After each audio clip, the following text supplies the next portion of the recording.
Coucou la communauté des French Learners ou des apprenants du français. Je continue la série Pause Café. Si vous voulez écouter ces conversations passionnantes en podcast, allez sur mon site anisayel.com. Et bien sûr, si vous voulez acquérir le français de manière naturelle, en écoutant des histoires, en écoutant du français authentique, allez sur mon site anisayel.com. anisayel.com pour acquérir le français naturellement. Et aujourd'hui, je suis ravie d'accueillir Mathilde. Mathilde qui était une amie aussi du lycée, enfin non pas du lycée, de l'école primaire et du collège plutôt, à Paris. Bonjour Mathilde. Bonjour Alice. Je suis ravie de t'avoir dans la série Pause Café. Oh, j'ai la voix un petit peu enrouée ce matin. Est-ce que tu peux te présenter, Mathilde? Oui, alors bonjour à tous. Donc je m'appelle Mathilde. J'habite en France, toujours. Oui. J'ai 42 ans. Je suis mariée et j'ai 4 enfants. Euh, Oui. voilà. Que dire de plus? En fait, après l'école, j'ai fait des études. J'ai commencé à travailler dans les achats chez Téléshopping, Mmh. qui est une émission de téléachat qui marche toujours encore sur TF1, là, une des chaînes principales de la télévision française. J'y suis restée environ 2 ans et ensuite je suis partie dans une toute petite société qui faisait de l'import d'objets promotionnels Ah, pour lequel j'ai travaillé pendant 12 ans comme acheteuse. Donc, j'ai fait ah. quasiment toute ma carrière dans les achats. Ah, très intéressant. Donc, est-ce que tu utilisais d'autres langues que le français, Mathilde, Tout quand tu à achetais? fait. Tout à fait. Je travaillais quasi exclusivement en anglais, Mmh. puisque pour acheter les objets promotionnels, on travaillait beaucoup avec la Chine. Mmh. Bien sûr. Et oui, les petits goodies viennent beaucoup de Chine.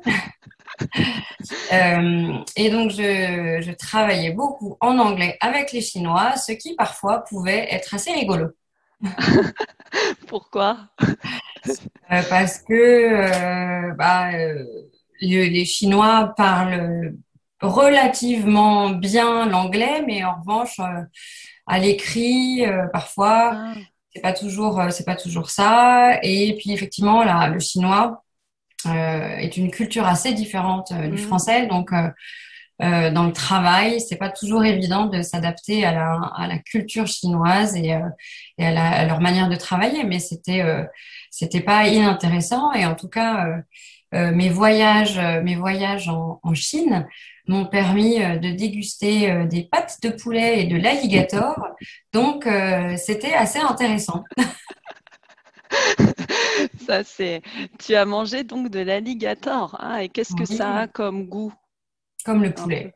Ouais, je Ah veux oui. pas décevoir la communauté des French learners, mais l'alligator n'a rien d'exceptionnel.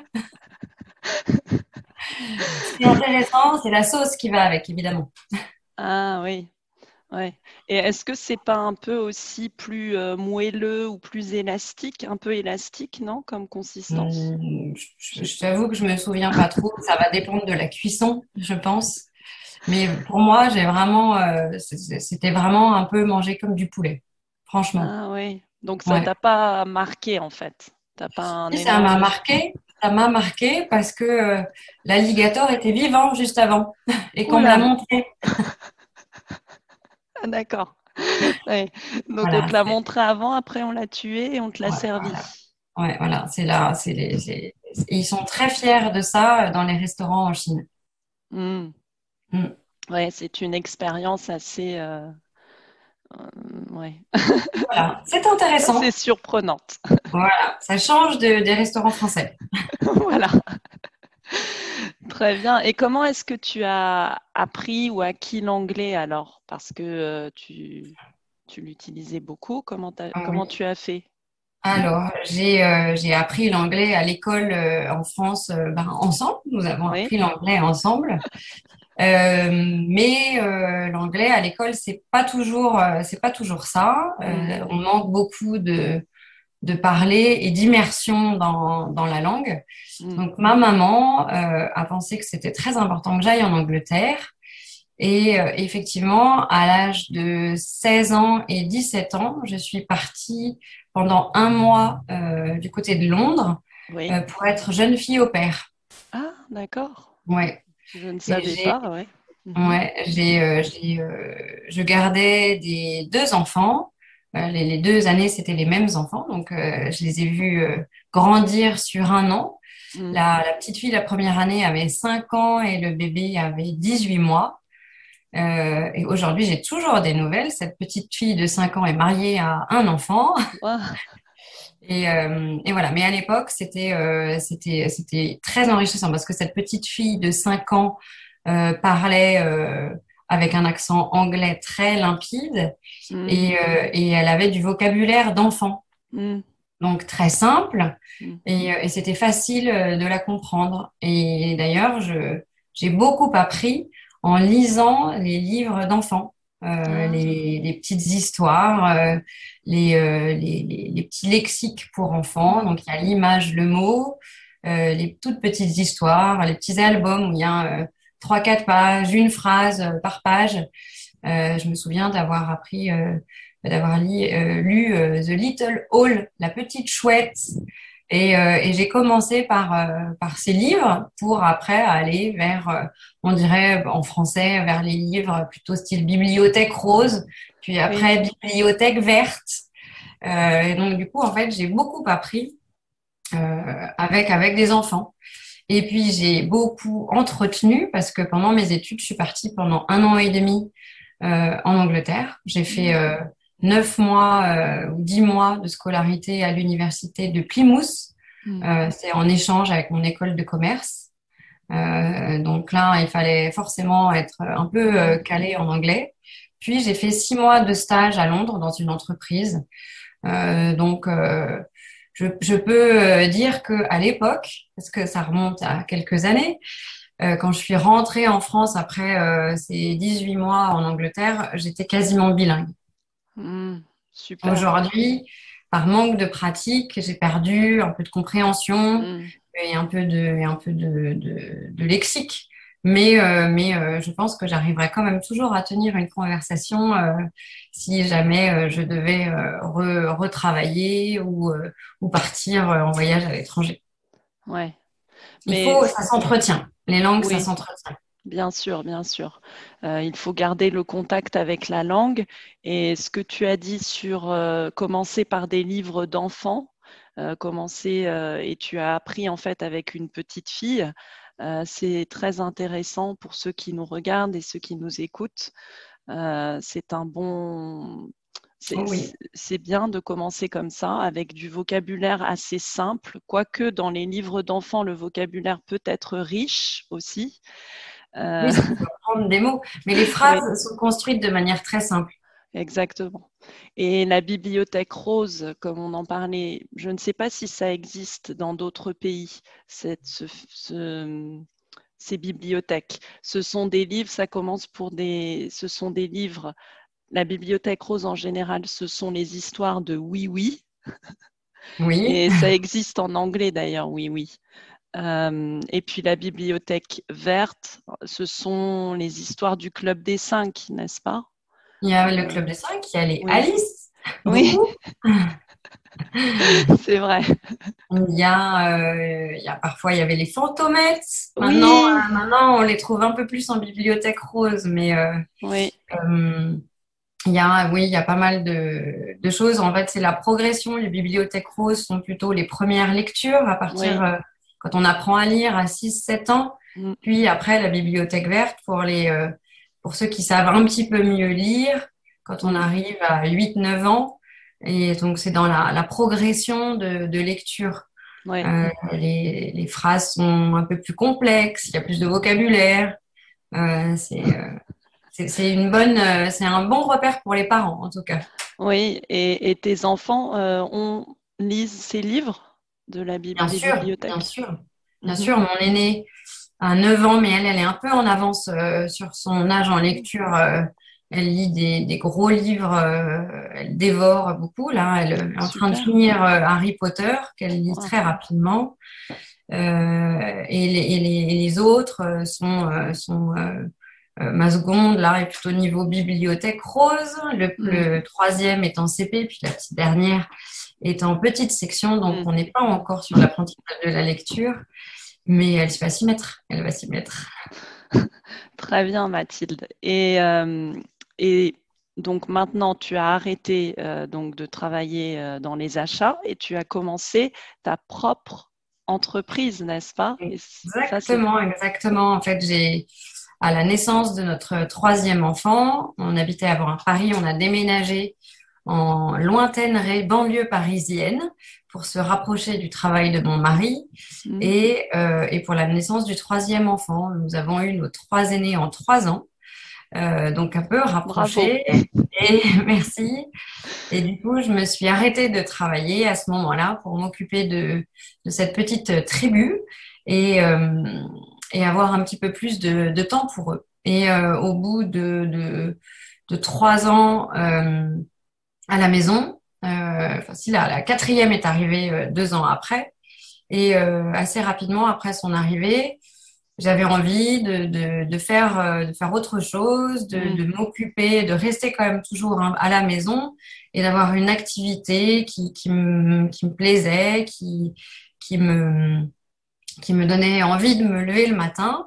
Et l'histoire est née d'une demande de ma fille aînée qui voulait, pour sa fête, donc la fête de son saint patron, que nous mm. fêtons nos enfants, un puzzle de la crèche de Noël.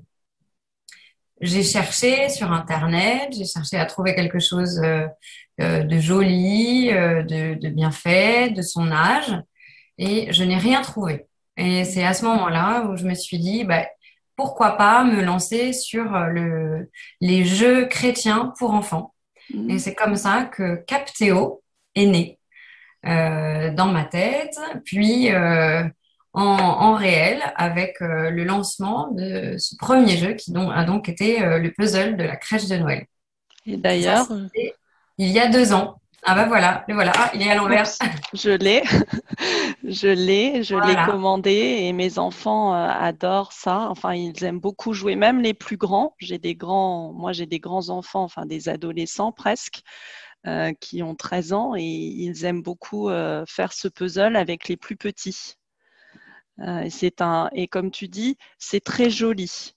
C'est Ah, très joli. merci. J'aime beaucoup le dessin. Euh, comment est-ce que comment est-ce que tu conçois ces jeux? C'est une question qui est intéressante, je Oui. trouve. Alors, ben, d'abord, l'idée germe dans ma tête. Mm, Euh, Là, c'était une demande de ma fille, mais il faut que ensuite pour les suivants, l'idée, j'ai travaillé l'idée en regardant ce que mes enfants aimaient bien faire, ce qui mm, existait déjà sur le marché pour pas proposer quelque chose qui existait déjà. Et puis j'ai étudié, je me suis servi beaucoup de mon expérience d'acheteuse mm, pour imaginer et concevoir. En général, je contacte d'abord des fabricants pour voir mm, si j'ai une usine qui peut m'aider dans la fabrication de ces produits. Je fais faire des devis, j'étudie tout le prix. Je cherche l'illustrateur qui va travailler mm, avec moi. J'imagine le dessin, parce que si ce n'est pas moi qui dessine, j'ai quand même beaucoup travaillé sur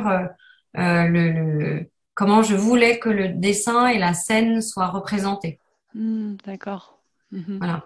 Donc, j'ai vraiment travaillé toute la chaîne du début jusqu'à la fin, le dessin, le produit, l'emballage, l'envoi postal, le site internet, enfin pour avoir un projet tout ficelé, comme on oui. dit, bien ficelé, et avoir une offre au bon prix, qui puisse plaire et, euh, et qui tiennent la route pour que je gagne un tout petit peu d'argent derrière quand même. Oui, quand même, parce qu'il faut que c'est une entreprise, donc une entreprise doit être profitable. Là, je ne sais pas si j'utilise profitable en anglais. Est-ce qu'on dit Hum, profitable? Profitable, oui, Oui, oui, ou rentable, rentable, rentable, voilà, rentable, rentable, peut-être. rentable. Et en plus, tes jouets, on parlait des Chinois, mais tes jouets sont fabriqués en France, Oui, n'est-ce c'était pas? une des envies que j'avais de faire travailler le Mm. local Oui, principalement et de pour après avoir tellement travaillé avec la Chine avant, je voulais vraiment revenir à une fabrication française. Et donc, les puzzles ou les jouets que je propose sont à un certain prix, oui. euh, mais ce sont des petites séries exclusives Mm. et fabriquées en France. Alors, sauf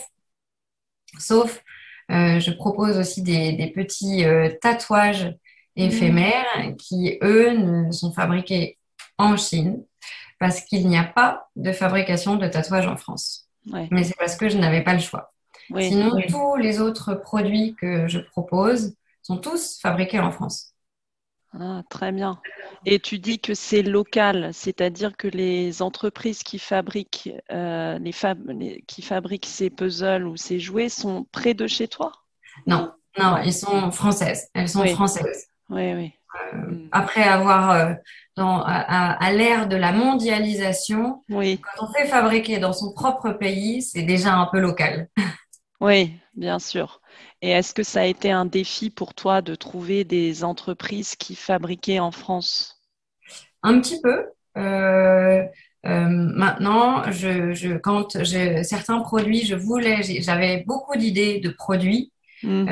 mais j'ai dû les écarter après Ah, avoir étudié les coûts de fabrication. J'ai dû mm. écarter ces projets parce que en termes de fabrication, de temps passé sur la fabrication, Mm. c'était trop compliqué, trop cher pour être fabriqué en France. Le prix final pour le client aurait été rédhibitoire Oui. pour pouvoir être mis sur le marché. Mm. Donc, quand tu me demandais comment j'étudie et je développe mon produit, la question du prix et de pouvoir trouver un fabricant français m'a obligée à écarter beaucoup d'idées que Mm. j'avais parce que pas possible, parce que impossible. Ouais, ouais, je comprends. Et les idées, tu les trouves aussi, tu demandes aussi à tes enfants pour... Bien sûr, bien sûr. Mes enfants sont ma première source d'inspiration. Je regarde ce qu'ils aiment faire, ce sur quoi ils passent du temps, Mm. euh, ce qui leur fait plaisir, les couleurs qu'ils aiment, Ah oui. et là où parfois aussi ils ont besoin de travailler. Euh, Là, pour les petits enfants, je propose notamment un coloriage Mm. de la crèche de Noël. Et pour les enfants, s'appliquer à pas dépasser, à bien colorier, à faire avec d'autres. Oui. Donc, à accepter qu'une autre personne vienne colorier sur le même dessin. Donc là, euh, travailler en collectif. Mm. C'est aussi un apprentissage pour les enfants. Et le puzzle aussi, le puzzle a énormément d'avantages pour l'apprentissage Mm. en termes de mémoire immédiate, d'apprentissage des formes, des couleurs, de patience. Mm. C'était c'est très important pour moi de leur proposer quelque chose qui va les faire grandir Oui. dans la foi, puisque ce sont des jeux chrétiens, Oui. et en travail, en manipulation. Mm. Après, pour les petits tatouages, Là, c'était parce que c'est pas tellement, il n'y a pas d'apprentissage derrière, c'était parce que mes enfants aimaient beaucoup mettre des tatouages que je trouvais pas forcément jolis. Et donc, j'ai eu l'idée de leur créer des petits tatouages qui avaient pour moi un petit peu plus de sens et qui pouvaient promouvoir un petit peu leur foi chrétienne auprès des petits camarades qui verraient les tatouages. Oui, c'est une très bonne idée, surtout que le tatouage, oui, est très à la mode, hein, en ce moment.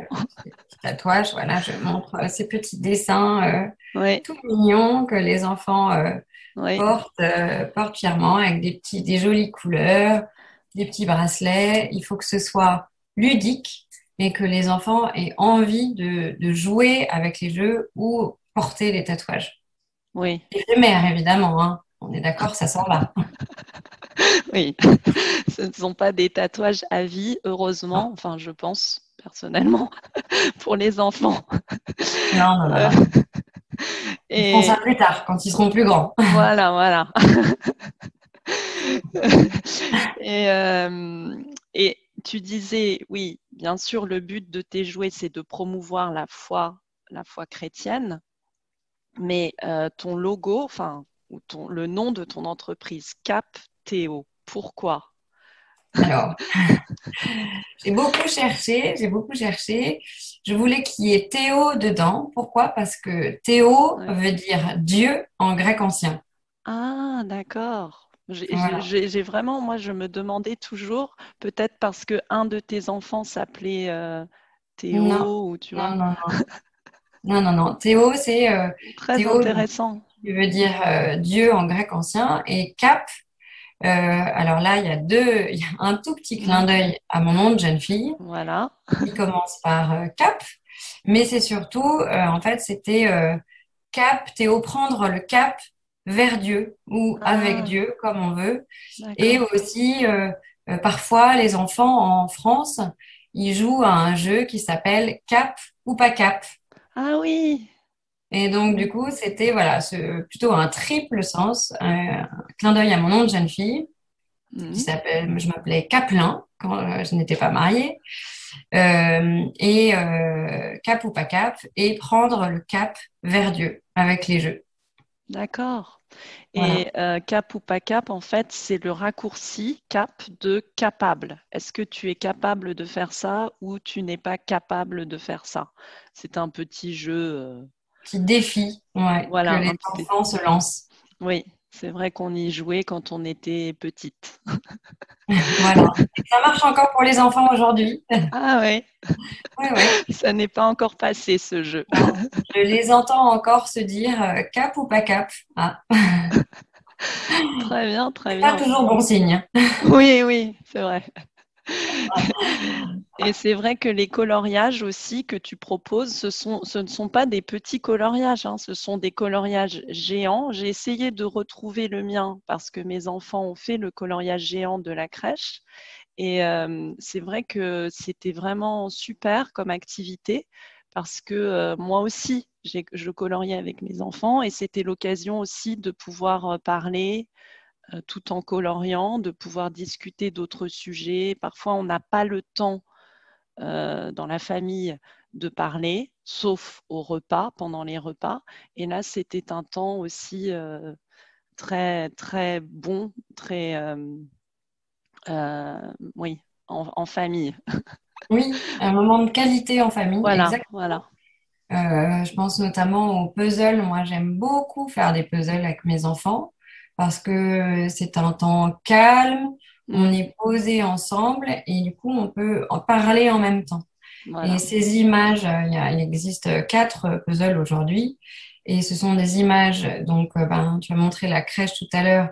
Oui. Euh, Ce sont toutes des images bibliques Mm, qui permettent j'en profite pour parler de ces sujets avec les enfants. mm, C'est qui Jésus, qui est Marie, mm, Joseph, qu'est-ce qui s'est passé, les mm. rois mages, le berger. Il y a un autre puzzle, et l'Arche de Noé, Oui. où on voit beaucoup d'animaux. On peut parler de la création. pourquoi Dieu nous a créés, pourquoi on est sur la terre, beaucoup de choses. Et c'est un vrai moment de qualité à passer avec les enfants et un moment calme surtout. Oui, c'est vrai. Et c'est aussi un moment, comme tu le dis, c'est le moment de raconter l'histoire de la Bible, parce que la Bible est truffée en fait d'histoires passionnantes. Et même si on n'est pas chrétien, c'est très important, je trouve, de connaître cette histoire de la Bible, parce que si quand on visite la France ou quand on visite l'Europe, c'est un pays, la France est un pays chrétien, catholique, et donc on va visiter des églises, on va visiter des monastères, et dans ces églises, dans ces monastères, on va voir des statues, des vitraux qui racontent la Bible. Tout Et à fait. donc ça permet de comprendre en fait ces monuments qu'on visite. Ça fait partie complètement de la culture française Oui, et la France s'est construite oui, avec la culture chrétienne oui. depuis des millénaires.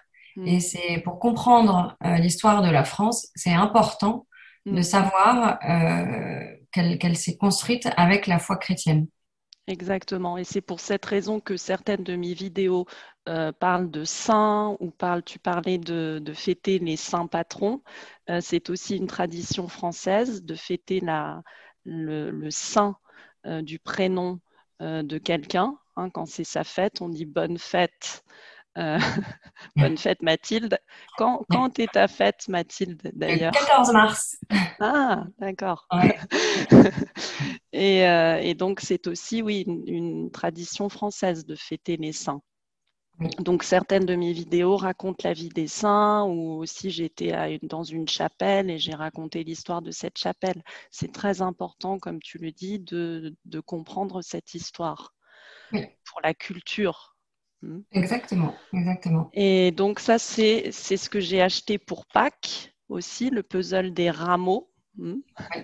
Qui raconte donc quand Jésus est arrivé, qu'il était juste. Ça commence en fait la semaine sainte Tout à avant fait. Pâques. C'est un moment assez important dans la vie Oui, de Jésus, cette entrée, il revient à Jérusalem, et juste avant la Semaine Sainte et surtout sa passion, le moment après, le moment où il va être arrêté, puis crucifié. Et je trouvais que c'était une scène, une représentation assez joyeuse oui, et assez importante de cette vie de Jésus. C'est une étape très importante à connaître pour les enfants et c'était à représenter, c'était plus amusant que de représenter la crucifixion, par exemple. oui, oui. Je me souviens que tu avais fait un petit sondage. Tu avais Oui, demandé oui, qu'est-ce qu'on préférait. Tu avais aussi demandé si on voulait la scène. N'est-ce pas, oui, la scène, un puzzle de la scène? Ça serait pas mal, ça, Mathilde, peut-être oui, pour un oui, prochain oui. puzzle. Ça existe déjà. Il y a quelqu'un qui l'a déjà fait, Ah, donc je d'accord. voulais faire une autre proposition. Oui, Ne pas enfin, laisser la proposition de cette personne-là et proposer une autre image. oui. Alors, merci Mathilde, parce que c'est passionnant, je trouve, Merci. comme de savoir comment est-ce que comment cette idée est née, cette belle idée hein, d'entreprise. Enfin, en France, on dit une micro-entreprise. Je trouve que c'est un peu péjoratif parce que n'importe quelle entreprise est une entreprise, mais bon, c'est C'est un statut fiscal. oui. Mais c'est une très belle idée. Et pour ceux qui nous regardent et ceux qui nous écoutent, si vous êtes intéressés par ces puzzles, par ces jouets, ce sont de magnifiques idées pour Noël, pour des cadeaux de Noël, je trouve. Contactez Mathilde. Je vais de toute façon mettre dans la description, en dessous de la vidéo, je vais mettre le lien vers ton site et vous pouvez contacter Mathilde directement si vous voulez être livré à l'étranger, pas en France. Merci beaucoup Mathilde. Est-ce que pour terminer cette conversation passionnante, est-ce que il y a un livre qui t'a marqué et que tu aimerais peut-être recommander à ceux qui nous regardent, ceux qui nous écoutent, à nos auditeurs? Oui. C'est un livre que j'ai lu, je sais pas, je pense une cinquantaine de fois. Et à chaque fois, je découvre encore des nouvelles choses. Et au fur et à mesure des âges, on grandit avec le livre. Je, je, je ne vais pas garder le suspense plus longtemps. Ce livre s'appelle Le Petit Prince d'Antoine de Saint-Exupéry. Pour moi, c'est le livre par excellence qu'on peut lire à tout âge parce que les phrases sont simples, il y a des images et c'est facile à lire. Mais c'est à force de grandir où j'ai compris qu'il y avait énormément de philosophie dedans et beaucoup de choses à apprendre de cette histoire et de cet enfant qui voyage et qui s'interroge sur le monde des adultes. Oui, c'est un très beau livre. C'est un livre philosophique, en fait. Tout à fait. On le donne à lire aux enfants, mais je pense qu'il faut, et c'est un devoir en tant qu'adulte et encore plus en tant que parent, de le relire pour comprendre en fait pourquoi parfois c'est compliqué de se comprendre entre enfants et adultes.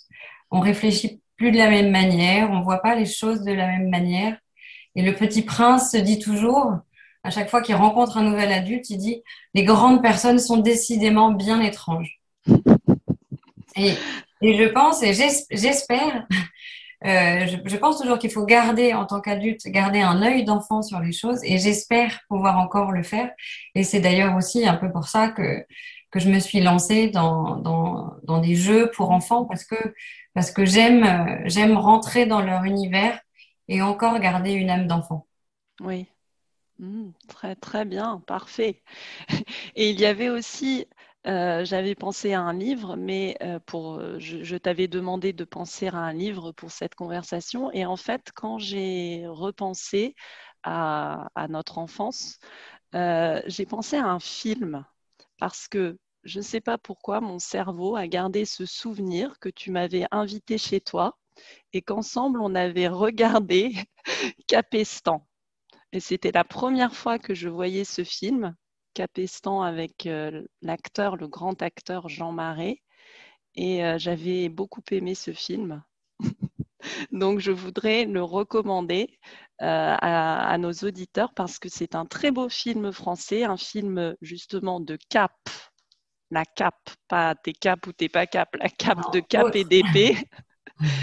Et c'est un film avec de grands acteurs français. Eh bien, quelle mémoire! Il y a des choses comme ça, tu sais, c'est bizarre la mémoire. Il y a des choses qui restent dans ton esprit, des souvenirs. Oui. Très bien. Moi, je me souviens plus de nos semaines au ski où on apprenait à faire du ski ensemble. Oui, c'est vrai qu'on a eu la grande chance de partir en classe de neige. Oui. C'est-à-dire, on est parti 3 semaines quand même, 3 semaines sans nos familles, nos parents. On était jeunes à l'époque. On avait 10, 11 ans. 9 ans. 9 ans même, 9 ans, oui. Et on est parti 3 semaines avec notre maîtresse. Mademoiselle Mazato. Oui, Mademoiselle Mazato, exactement. Faire du ski dans les Alpes. Le matin, on étudiait et l'après-midi, on allait faire du ski. Une chance extraordinaire. Oui, c'était vraiment waouh. Je ne sais pas si tes enfants ont encore ou auront encore cette chance, si ça existe encore, oui, mais avec la situation actuelle. Écoute, j'en avais jamais entendu parler jusqu'à présent dans l'école. Et là, cette année, ma seconde, qui elle est en CE1, Hmm. part en classe verte au Contamine-Montjoie, dans les Alpes. Ah, mais c'est Alors, classe verte, c'est en pas classe classe de verte. neige. Donc, non, ils partent juste une semaine. Donc, ils ne font pas de devoirs comme nous, on faisait. On avait vraiment classe Oui. le matin. Eux, ils vont toute la semaine. Ils vont aller voir. Il y a un départ d'une course de traîneau mondiale, je crois, qui s'appelle la Grande Odyssée. Hmm. euh, Quand ils seront sur place, et ils vont beaucoup travailler sur les chiens de traîneau, comment ils sont nourris, les huskies et les hushman, je ne sais plus comment s'appellent les conducteurs Oui. de traîneau, mais ils ont un nom un peu voilà comme ça. Et ils vont faire une initiation aux balades en raquettes et au ski de fond. Donc, quand même, il y a Super. quelque chose, il y a des choses qui se passent, mais c'est surtout au volontariat des maîtresses. Ah oui, oui. C'est pas toujours le cas. Oui, c'est vrai que Mademoiselle Masato, maintenant que j'y pense, était quand même très gentille Incroyable. de, Ouais, ouais, ouais. de vouloir passer 3 semaines avec nous, hein. C'est ça. Même si on était très sages. Oui, oui. Très bien, Mathilde. Merci beaucoup encore. Merci encore pour cette conversation. Mettez dans les Avec commentaires. plaisir. Oui, merci à toi. Mettez dans les commentaires si vous avez des jouets chrétiens, des puzzles chrétiens, si vous connaissez les histoires de la Bible, si vous connaissez la Bible, bien sûr, mettez-le dans les commentaires. Si cette conversation vous a intéressé, mettez-le dans les commentaires, bien sûr. Ça nous encourage à continuer. Et Mathilde sera ravie, j'en suis sûre. Merci. Merci, merci beaucoup Mathilde. Est-ce que tu as un mot de la fin pour clore cette conversation? Ah, bah oui, oui, oui. Justement, quand on parlait du Petit Prince, je vous offre cette phrase du Petit Prince qui, pour moi, est à garder comme un trésor tous les jours de sa vie. C'est cette fameuse phrase, on ne voit bien qu'avec le cœur, l'essentiel est invisible pour les yeux. Hmm, très très belle Oui, phrase. Ouais. à méditer et à surtout ne jamais oublier Oui, et à transmettre aux enfants, car la transmission aux enfants est notre rôle absolu. oui, c'est vrai. Bah, c'est parfait. Quelle belle manière de, c'est la plus belle manière de clore cette conversation. Merci beaucoup Mathilde et à bientôt la communauté. Au revoir. Au revoir tout le monde et merci Alice. Merci.